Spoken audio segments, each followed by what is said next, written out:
Jesus encontre abrigo em nossos corações, ainda sedentos de paz, de compreensão, de entendimento. Porque Jesus, ele sendo o sol que ilumina nossas almas, Jesus não impõe o seu amor a ninguém. Ele propõe. E muitas das vezes nós trilhamos o caminho da jornada terrestre, nos afastando um pouquinho desse amor que Jesus fala com muita categoria para Tiago. Tiago, o Filho do Homem veio para salvar e não para destruir. Porque nós ainda temos dificuldade de compreender que o amor de Jesus é um amor que constrói, não é um amor que destrói. Jesus veio para todos nós que ainda estamos doentes na alma por falta de amor. E esse amor, muitas das vezes, embaraça a nossa caminhada quando a gente quer fazer valer a nossa opinião, quer fazer valer a nossa lei, e nós esquecemos que nós somos regidos por uma lei maior, que foi feita pelo Pai, que é uma lei imutável, porque ela é soberanamente justa e boa, como tudo que Deus faz. Então, quando nós nos reunimos numa casa, em nome de Jesus, é a esperança de que o ensinamento do Mestre penetre no nosso coração, porque no nosso intelecto ele já penetrou a algumas existências, mas ainda o transcurso do entendimento do amor de Jesus, da nossa mente até o nosso coração, é uma jornada muito longa, porque nós sempre colocamos alguns obstáculos nesse caminho, porque ainda entendemos que amar ao próximo como a nós mesmos pode ainda representar um sinal de fraqueza, de submissão. Ah, como posso amar se a pessoa não me ama? Aí está a excelência do amor. É aquele amor incondicional. Amar, como Jesus fala, amar a Deus sobre todas as coisas e ao próximo como a si mesmo, toda a lei e todos os profetas estão reunidos nesse únicos 2 mandamentos.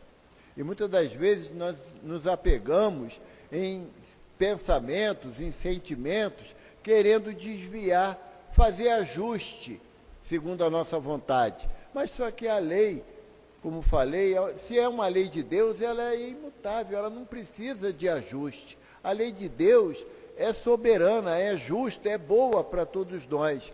Aquilo que eu ainda considero difícil na lei de Deus é pela dificuldade do meu entendimento. Um amigo espiritual que muitos conhecem, Dr. Herman, ele diz que quando alguma coisa nós caracterizamos como sendo difícil, é porque, na verdade, é a desculpa do preguiçoso. Porque tudo aquilo que nós devemos fazer para o nosso bem-estar, como espíritos imortais, é trabalhoso, mas não é difícil. Algumas coisas que eu coloco na conta da dificuldade, eu nem penso em fazer. Nem penso. Ah, a televisão escangalhou.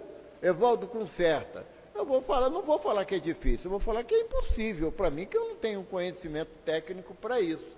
Agora, quando é uma proposta de mudança de comportamento, aonde eu tenho que diminuir um pouco, fazer valer a minha vontade, aí eu coloco como difícil. Por quê? Porque eu, na verdade, não quero trabalhar isso dentro de mim, mudar minha opinião, sabe? Ou coisinha difícil isso. Muitas das vezes, eu sei que aquilo, conduzindo da forma que eu estou levando, vai dar ruim, vai dar errado. Mas a minha teimosia é maior do que o meu bom senso. Então, quando eu falo que eu tenho que mudar de opinião, eu coloco na questão da dificuldade. Não, é muito difícil. Ou seja, eu não vou nem tentar fazer. Compreender o próximo, vou nem tentar fazer. Não é que seja difícil. Eu é que sou preguiçoso. Eu vou falar que é trabalhoso. A minha casa, Centro Espírita Casa do Caminho Chico Xavier, aqui em Jacarepaguá, nós aprendemos um ensinamento que Chico nos trouxe, ainda encarnado, que Chico diz o seguinte: o primeiro passo para a tua existência dar errada é você querer agradar todo mundo. E o segundo passo para a tua existência dar errada é querer que todo mundo te agrade. Não vai conseguir. Não vai conseguir. Porque nós caminhamos, na maioria das vezes, estradas solitárias. Por quê? Porque a mudança que eu desejo fazer na minha caminhada compete só a mim. E muitas pessoas não vão compreender as mudanças que eu quero empreender. Como também eu tenho dificuldade de entender aquele que quer mudar do jeito que ele pode. Essas mudanças são situações que muitas das vezes, para que nós compreendamos as nossas dificuldades, eu coloco como sendo coisa do destino. Não, meu destino é passar por dificuldade A, B ou C.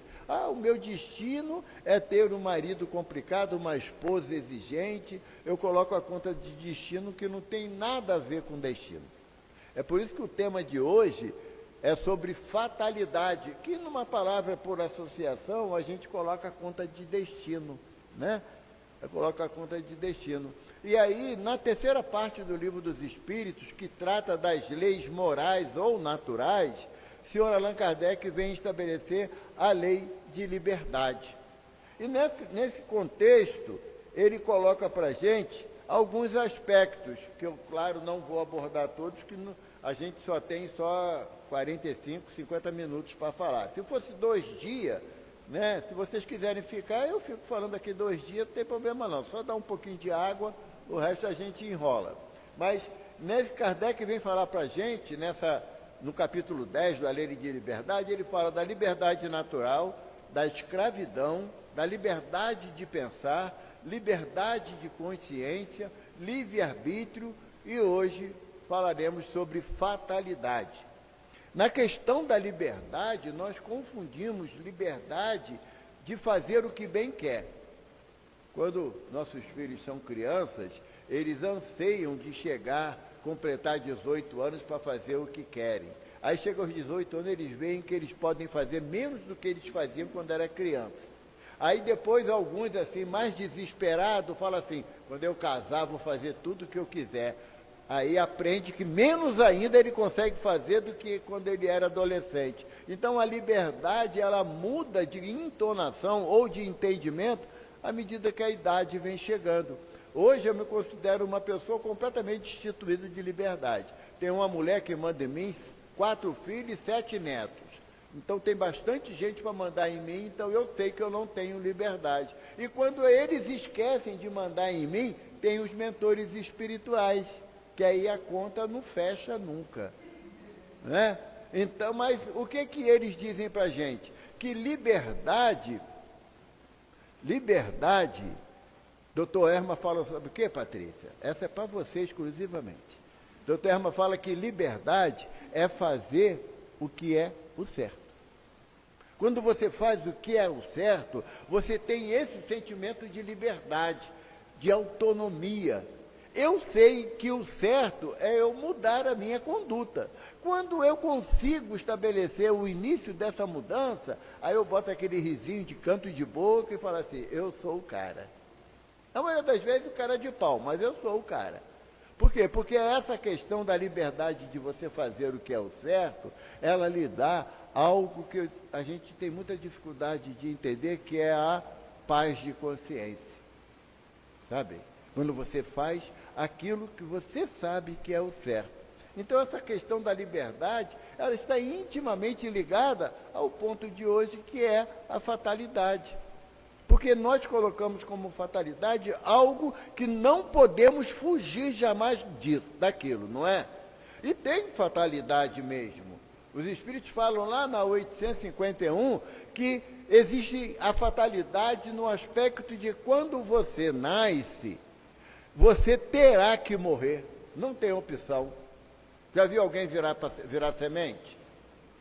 Não há possibilidade. Nós teremos que morrer, sim. Então, a fatalidade em relação à vida física é nascer e morrer. Não tem como fugir. Agora, quanto à parte moral, espiritual, nós somos destinados a sermos felizes, espíritos puros. Essa destinação, ela é imutável. Ah, Valdo, mas demora, e demora. Demora sim. Por quê? Porque nós temos dificuldade de escolher a melhor parte. Lembra da passagem de Marta e Maria, quando Jesus vai à casa do irmão delas, e que Maria, embevecida pelas palavras, pela boa nova que Jesus traz, sentou aos pés do mestre para ouvir a sua pregação. E Marta, no azáfama da dona de casa, porque Jesus não andava sozinho, Jesus andava com um bando, né? 12 apóstolos e mais uma dúzia de mulheres que dava sustentação a todos. E aí, de repente, você tem que se preocupar de fazer lanche, já pensou, para 30 pessoas? E Marta estava nesse azáfama, nesse desespero. E aí ela reclama, Senhor, manda que Maria me ajude. É muita coisa para eu dar conta sozinha. É como muitas vezes a dona de casa fala isso para a família, né? Para o marido, para os filhos. Aí o marido, eu acho um absurdo isso, mas o marido fala assim, eu vou ajudar a minha esposa, vou lavar a louça. Vai ajudar não, é obrigação também. Tu mora ali, tu come daquela comida, tu sujou o prato, então é teu dever, não é favor nenhum não. Nós, os homens, temos que mudar o nosso conceito nesse aspecto. Hoje em dia, graças a Deus, já mudou bastante, até porque a mulher precisa também sair de casa para trabalhar, então se não houver uma parceria na extensão do termo, a coisa dá ruim, Então, Marta fala para Jesus, manda Maria vir me ajudar, Senhor. Jesus, tendo o olhar transcendental daquela situação, Jesus fala o que para Marta? Marta, você se afana com coisas materiais. Maria escolheu a melhor parte. Porque o que Jesus quis dizer, não é você ficar preocupado de alimentar o corpo e esquecer de alimentar a alma. Tem irmãos, homens e mulheres, que às vezes não veem no centro porque tem que fazer o almoço de amanhã. Tem que preparar as coisas para amanhã, aí não dá tempo de ir no centro. É nesse sentido que Jesus coloca. Nós temos que saber escolher a melhor parte. E muitas das vezes a pessoa fala assim, não, mas é meu destino cuidar da minha casa. Não, não é. Nossa destinação ou a fatalidade que estamos envolvidos em sofrer a ação dessa lei, da lei de liberdade, é que eu tenho a consciência que eu devo separar cada horário na minha caminhada para as coisas que são importantes na minha jornada. Eu não sou um corpo, eu sou um espírito. Eu estou temporariamente na vida física. E o que eu vou levar para a espiritualidade? Uma casa arrumada, um emprego dos sonhos ou as minhas conquistas morais e espirituais? Então nós temos que ter cuidado. Na 860, vou falar logo da primeira, Kardec nos propõe, como está na folhinha aí de vocês, pode o homem, pela sua vontade e seus atos, fazer que se não deem acontecimentos que deveriam verificar-se e reciprocamente, ou seja, alguma coisa vai acontecer, terminou a palestra, eu vou embora. Aí alguém fala assim, olha, a Avenida Brasil está toda parada, engarrafada. Eu vou para Jacarepaguá. Eu posso ir por Barros Filho, né? Costa Barros Filho, Rocha Miranda, Madureira, eu vou chegar a Jacarepaguá. Mas eu quero ir pela Avenida Brasil, pegar a Transolímpica, sair lá no estado do Catonho, que é mais rápido. Aí eu levo 4 horas para chegar em casa. Eu poderia mudar isso? Poderia. Não tem nada de fatalismo, porque eu fui avisado que havia um impedimento no trajeto comum, então eu poderia mudar esse trajeto. Ao mudar o trajeto, eu não passo pela consequência do engarrafamento, porque aconteceu um acidente, uma coisa que, graças a Deus, não feriu ninguém, mas interrompeu o trânsito. Então, é nesse sentido. Pela minha vontade, eu posso mudar a condução de algumas situações que a vida pode nos oferecer. Lembra quando a gente era jovem, que a gente ia sair e a mãe falava assim, leva o casaco que vai esfriar. Aí a gente não levava e esfriava. né? Aí a mãe falava, quando a gente voltava para casa, bem feito, não me escutou, não é? Aí hoje em dia a gente às vezes faz isso com o filho. Não adianta não, mas a gente tenta fazer da mesma forma. Então são essas situações que nós podemos mudar na nossa trajetória da vida física, e nós, muitas das vezes, ou inspirado por amigos espirituais, ou mesmo por alguém que está andando conosco e nos dá uma dica, olha, não vai por ali não, ali não está legal, vai por outro caminho, e a gente acaba obedecendo. Aí Kardec pergunta, aí é boa essa aqui, ao escolher a sua existência, o espírito daquele que comete um assassínio sabia que viria a ser assassino, ou seja, alguém veio predestinado a fazer o mal? Balança sim ou não? Os espíritos respondem, vocês não escutam, mas eles respondem.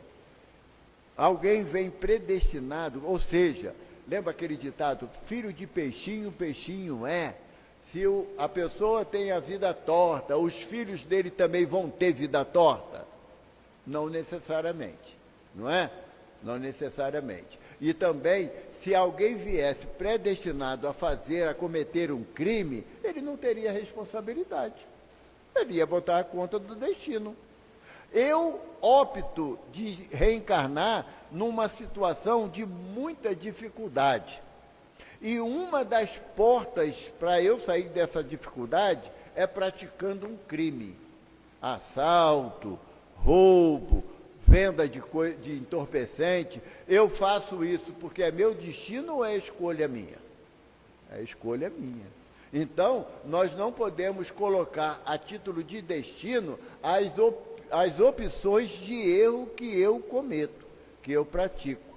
Isso aí você está falando do assassino, como também daquelas pessoas que enganam os outros. Percebe que alguém tem uma fragilidade de entendimento, usando a sua inteligência, aplica um golpe que hoje em dia é tão comum, infelizmente, não é? Os golpes da internet, os golpes através do celular, que é um mecanismo de comunicação que é comum a praticamente todas as pessoas no planeta. Hoje, segundo a Organização Mundial da Saúde, existem cerca de 6 bilhões de linhas de celulares no planeta.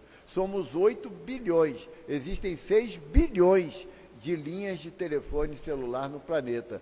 Quer dizer, é uma coisa realmente globalizada mesmo. Por isso a fragilidade de acabar, às vezes, algumas pessoas caindo em golpe. Eu já caí em golpe, olha que eu me julgo um cara esperto, mas sempre encontro alguém mais esperto que a gente, né? Então toda a atenção, ela é necessária. Então o que Kardec pergunta é que se alguém reencarnando num ambiente hostil, se ele vai estar na linha dele cometer um assassinato? Não, não está. Ninguém veio predestinado a isso. Quem tira a vida do semelhante o faz por ação da sua liberdade e responderá tanto material quanto espiritualmente por essa ação. Aí na 862, aí ainda tem um ponto aqui que Kardec coloca uma situação bastante interessante. Kardec fala assim, os espíritos falam assim para Kardec: sempre confundis duas coisas muito distintas. Os sucessos materiais da vida e os atos da vida moral.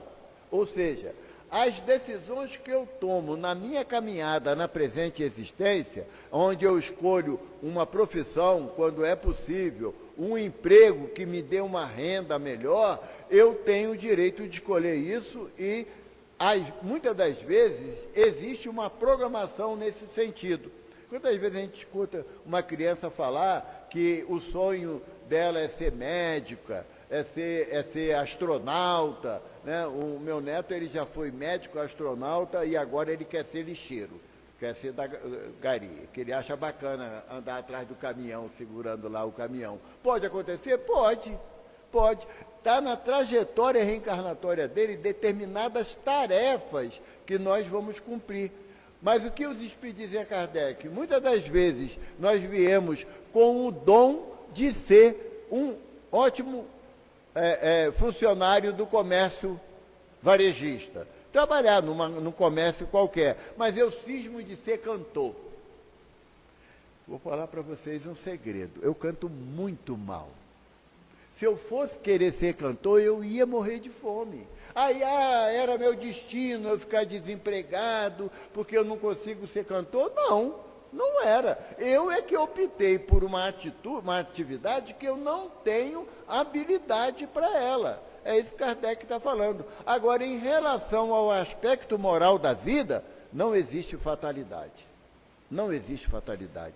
Se eu opto de não ser uma pessoa do bem, essa opção é única e exclusivamente responsabilidade minha.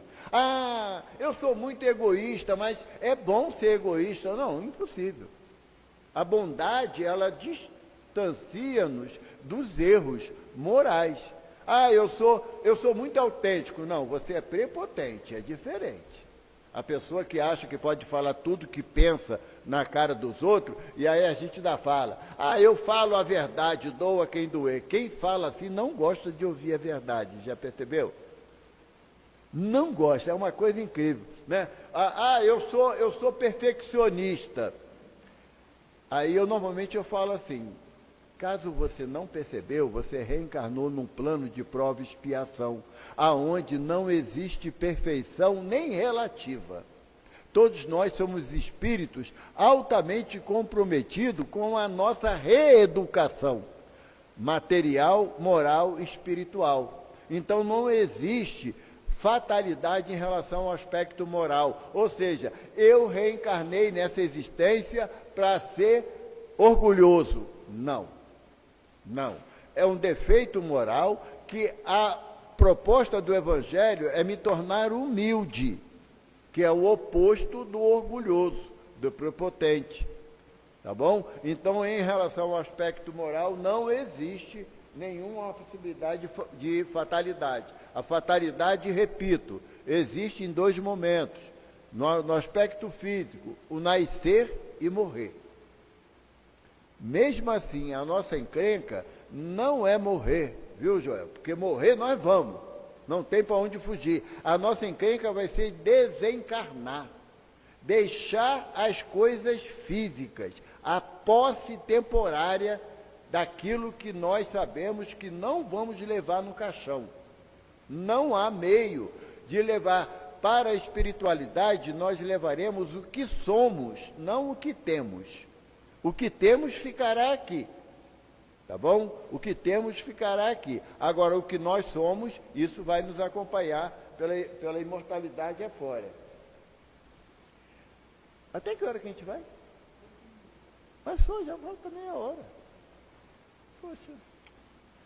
Na 863, Kardec questiona: os costumes sociais não obriga muitas vezes o homem a enveredar por um caminho de preferência a outro, e não se acha ele submetido à direção da opinião geral quanto à escolha de suas ocupações?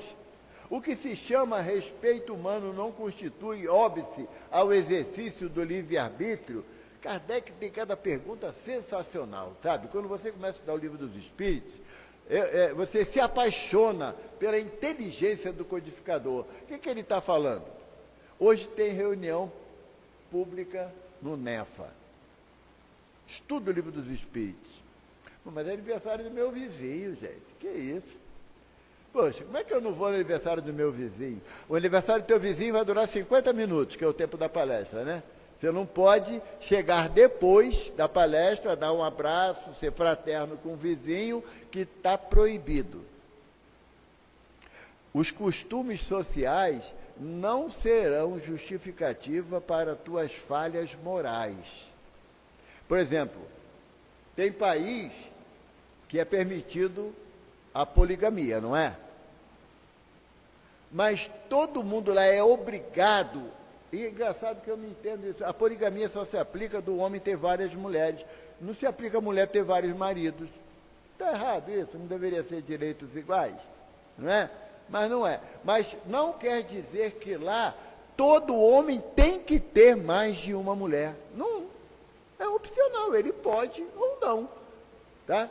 Eu, pelo menos, eu tenho certeza que eu ficaria louco, né? Eu falei ainda hoje para a Patrícia, eu tenho 5 mulheres na minha vida. Não dou conta.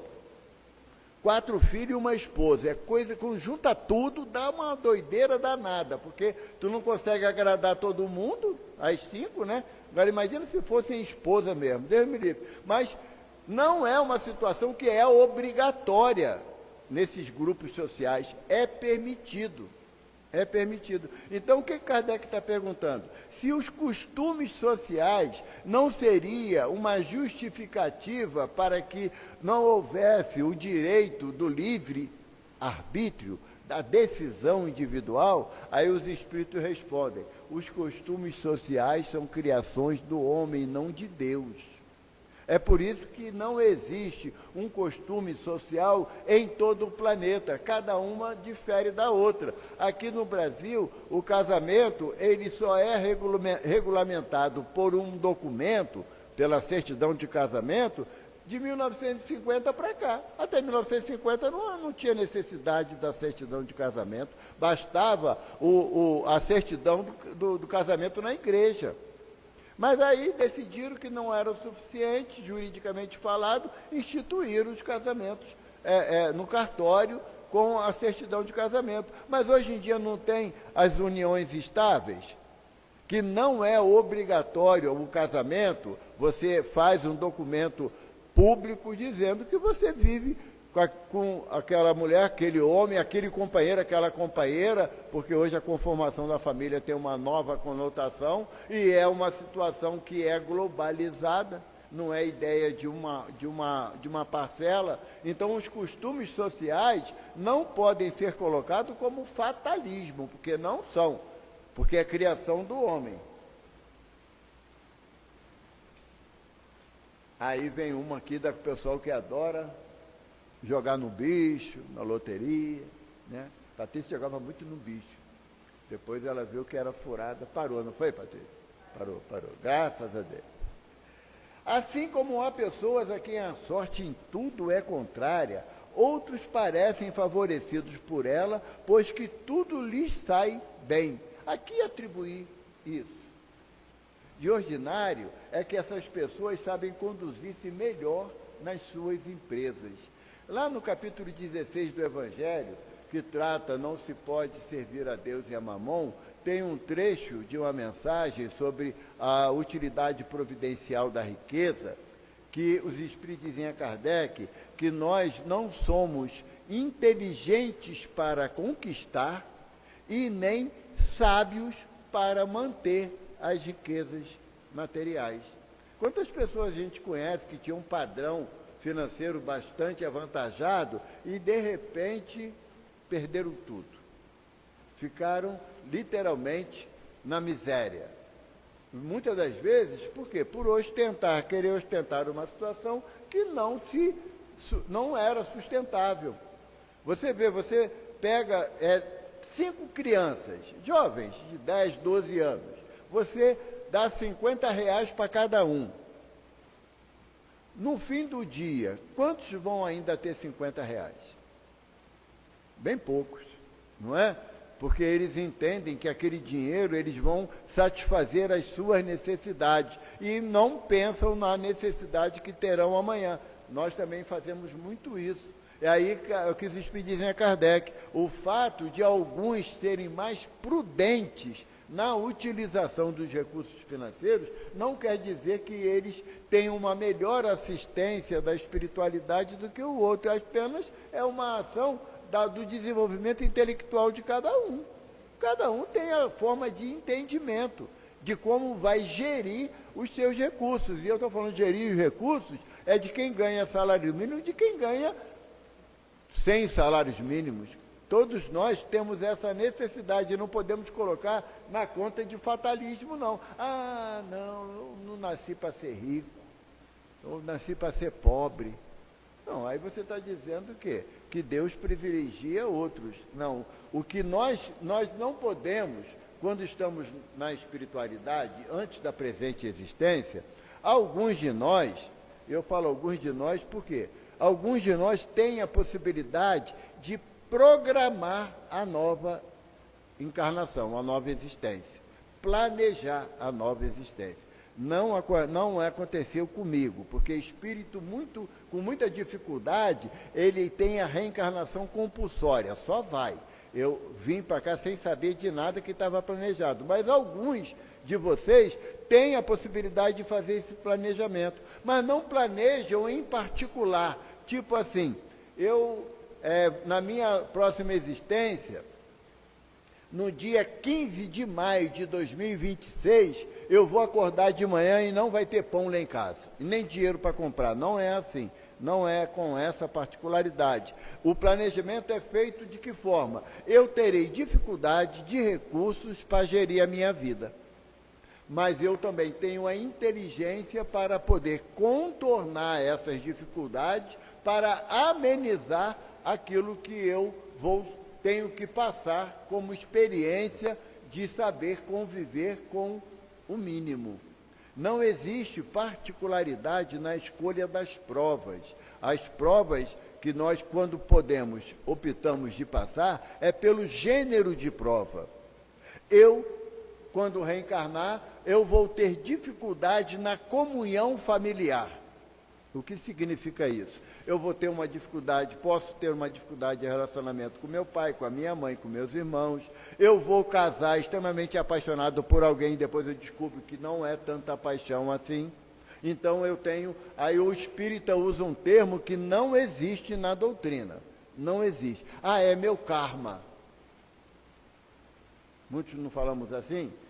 É meu karma. Não é um termo que a doutrina espírita adota, porque karma é uma palavra sânscrito, é lá da Índia, e para o entendimento dos indianos, o karma não tem variação, é algo muito estático. O que a doutrina nos orienta é a lei de causa e efeito. Ou seja, a partir do momento que eu cometi uma ação indevida, eu preciso reprogramar a minha jornada para que aquela ação não se reproduza mais. Então, é o processo de resgate dos erros anteriores. Ninguém veio encarnar para ter um marido ignorante, uma esposa ignorante, sofrer, que nem às vezes falava antigamente, o pão que o caramunhão amassou com o rabo. Ninguém veio destinado a isso, não. Hoje em dia, se o cara não sabe se comportar com a esposa, ela manda ele se catar, ele vai embora.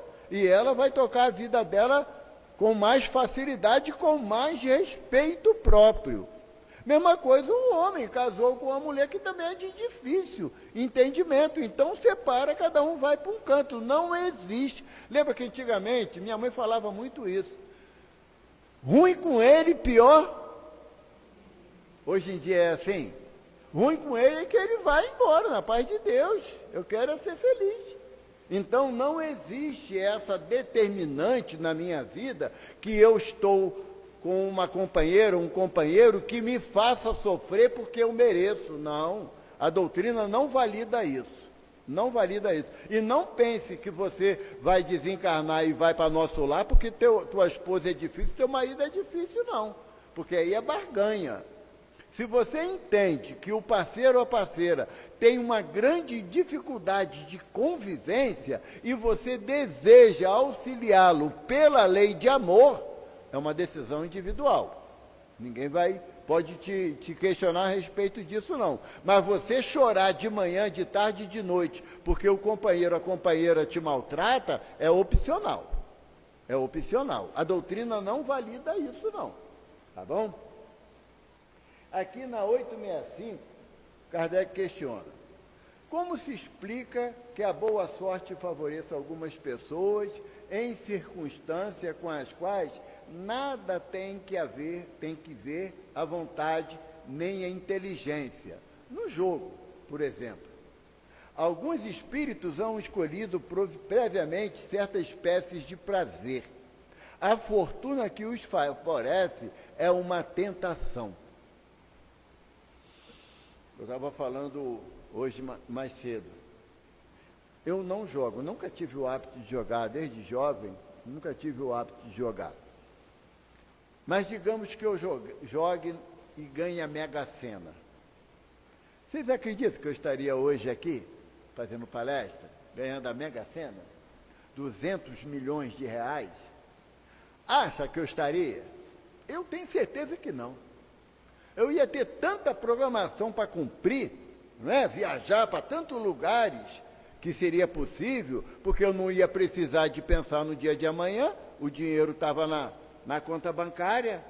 Então, eu nunca, ainda bem que eu não tive o hábito de jogo, porque senão eu ia ficar naquele desespero de querer ganhar, né? E eu ia, como diz aqui os espíritos, eu ia, onde escolhido previamente certas espécies de prazer, a fortuna que os favorece é uma tentação.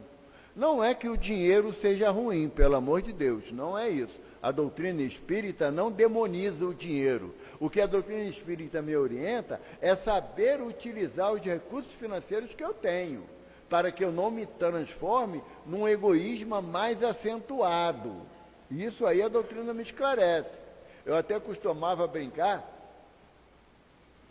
que eu gostaria de ser pobre um dia na vida. Todo dia é ruim, né? Ser pobre. Um dia só estava bom. Mas será que a minha atitude, será que eu optaria de estudar o Evangelho de Jesus, estudar a doutrina dos Espíritos, me esforçar de aplicar na minha vida, se eu tivesse todas as facilidades financeiras? A nossa casa, nós temos um tratamento espiritual também aqui às terça-feira, né? Lá na nossa casa é primeiro e terceiro domingo de cada mês, com o doutor Herman. E tem irmãos de várias casas espíritas que vão lá. Tem um grupo de irmãos de uma casa espírita lá da Barra da Tijuca, que eles vão lá em busca de ajuda, todos eles com uma situação financeira extremamente confortável. E a maioria deles vão em busca de ajuda para os filhos que enveredaram no caminho das drogas. Mas droga pesada. Alguns filhos que estão internados em clínica para desintoxicação. E eles falam, sabe o quê? Trocaria todo o meu dinheiro por ver meu filho dormindo tranquilamente em casa. E a gente tem isso. Os nossos filhos, a maioria, sabe? Uma vez eu ouvi isso numa palestra, uma senhora falando, não existe som melhor para uma mãe e um pai de ver o barulho da porta abrindo e o filho chegando depois de um dia de trabalho. Não existe barulho melhor, som melhor. Então, o fato, de muitas das vezes, daquela busca insana pelos recursos financeiros, muitas das vezes nos distancia da busca do que é realmente verdadeiro e necessário, que é o Evangelho de Jesus. Não é piegas, não, sabe? Não é fanatismo, não, quando eu falo do Evangelho. O Evangelho, ele é seguir o Evangelho é uma atitude intelectual. Tem nada a ver com religião. Nada a ver. Jesus não trouxe nenhum conceito religioso. Jesus trouxe a prática do amor. E ele fala, eis que vos trago uma boa nova. Porque evangelho em grego é boa nova. Eis que eu vos trago uma boa nova. Então, seguir o evangelho é um ato de inteligência. Sabe? Porque quando você opta de seguir o evangelho, você não acredita em história da carochinha. Que você vai ali na esquina e tem um moço ali que ele vai te dar dinheiro ou vai te dar os números da Mega Sena. Em troca de quê? De nada? Ninguém faria isso em troca de nada. Então, o que a doutrina nos propõe na aplicação do Evangelho na vida de cada um de nós é uma ação inteligente.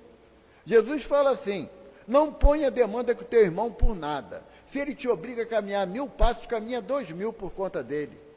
A pessoa não espera a tua atitude de compreensão pela ignorância dele, ele não espera isso, não, ele espera o revide.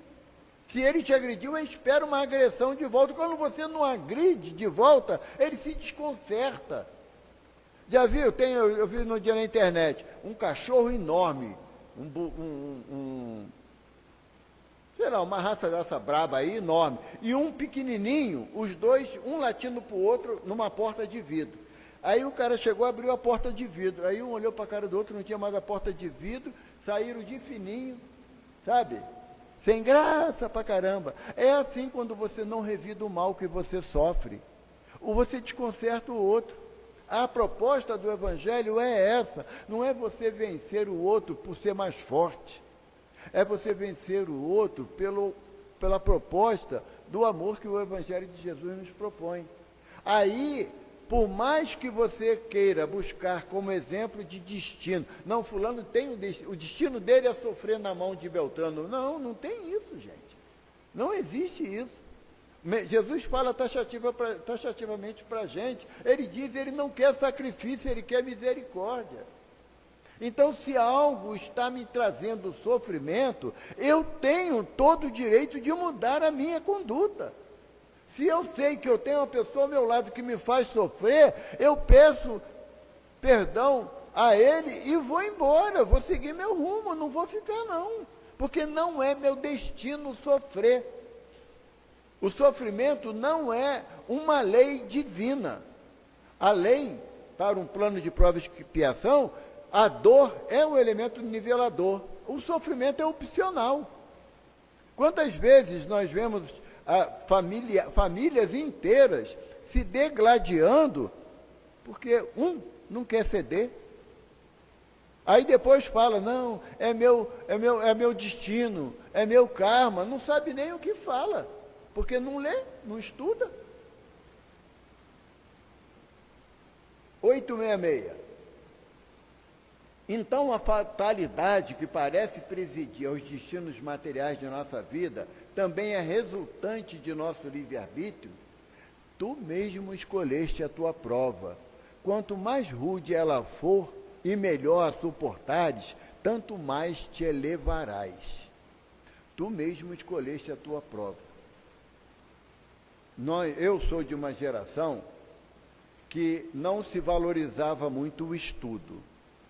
O estudo era uma forma de você conseguir um trabalho, mas não por uma conquista do saber. E eu estudei o que eu pude na minha época, eu consegui terminar o ensino fundamental. Eu não fiz faculdade, não tive a oportunidade de fazer faculdade.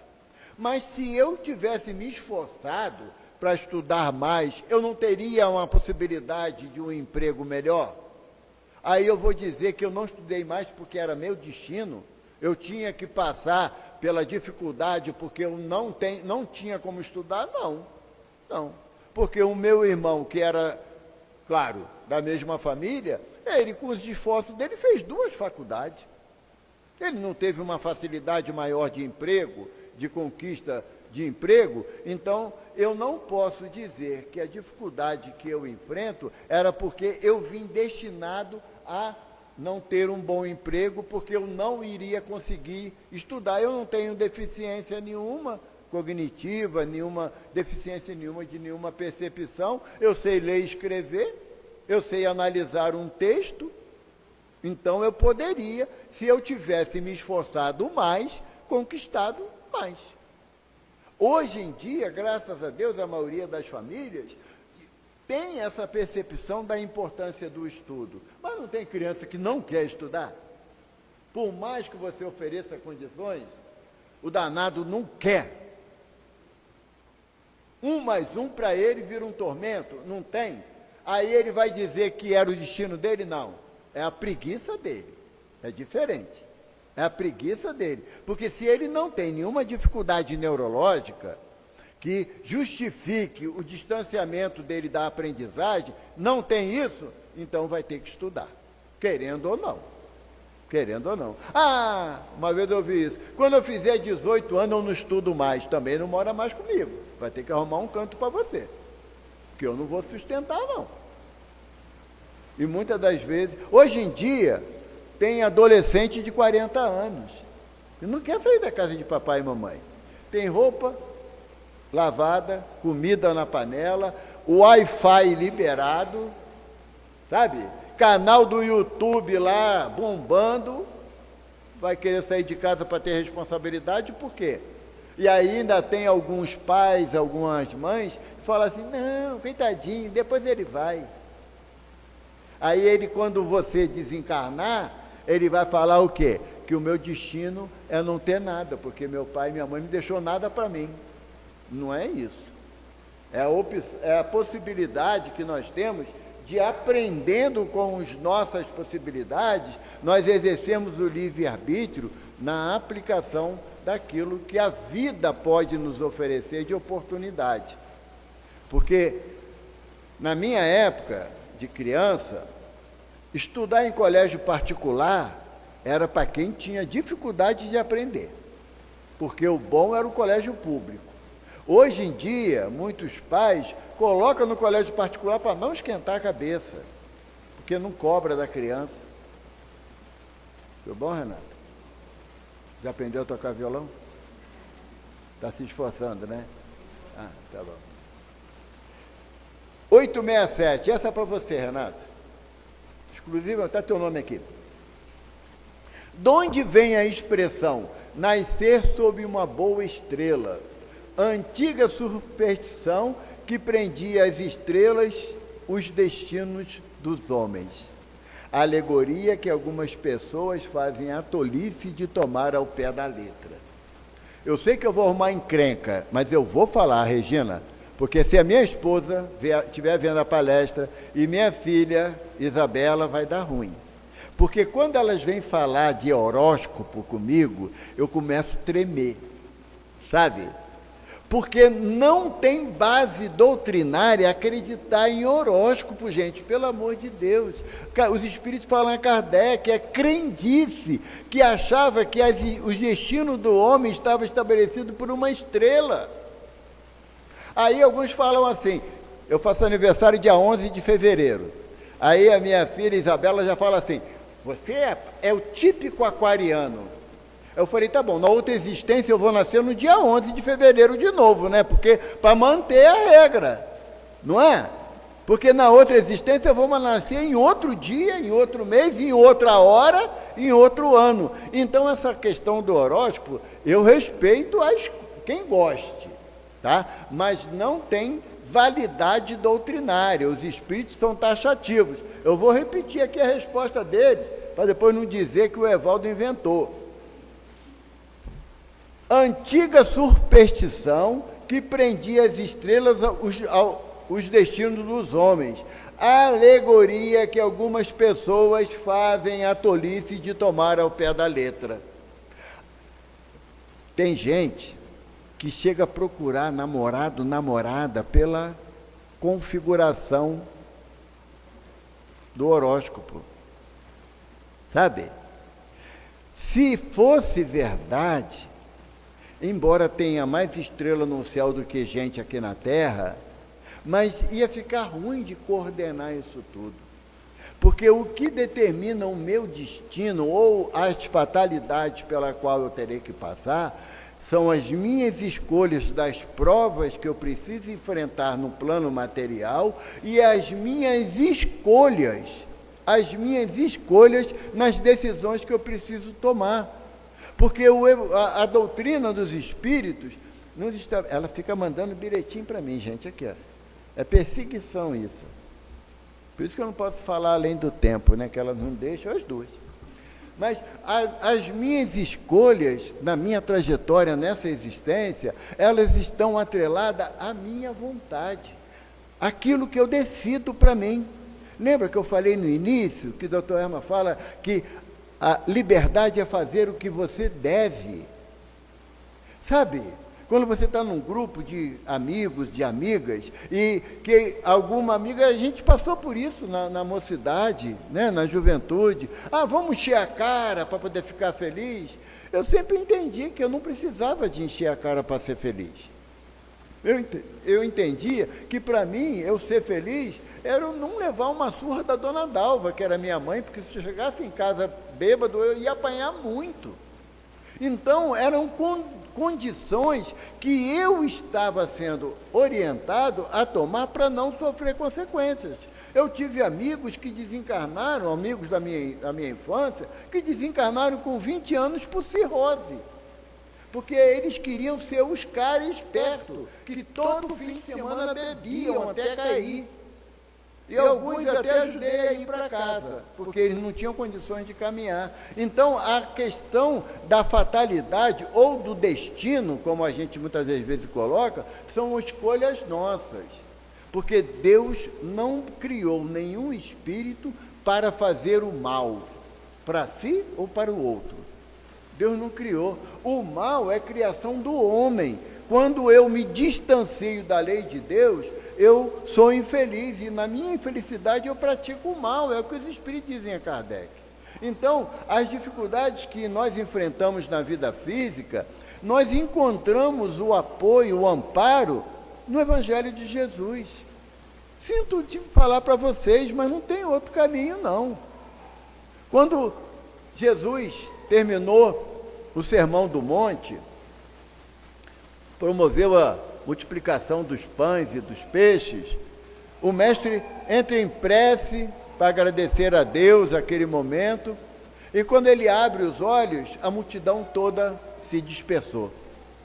E Jesus pergunta para os discípulos: onde todos? Aí André fala: mestre, depois de alimentados, foram-se.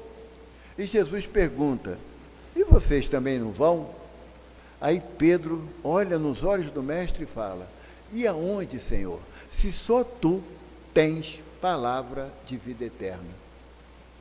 Essa frase de Pedro, palavra, está no singular, não está no plural, não. Toda a palavra de Jesus é recheada de um amor incomensurável. E ele deseja que nós vencermos as nossas próprias dificuldades, encontremos ele de braços abertos para a gente. Mas eu não posso acreditar que Jesus me deu a oportunidade de estar reencarnado aqui na Terra para sofrer. Não estou. As minhas escolhas infelizes me levam à dor e ao sofrimento. Mas as minhas escolhas, porque Jesus fala: se quiseres vir após mim, nega a ti mesmo, toma a tua cruz e siga-me. Graças a Deus.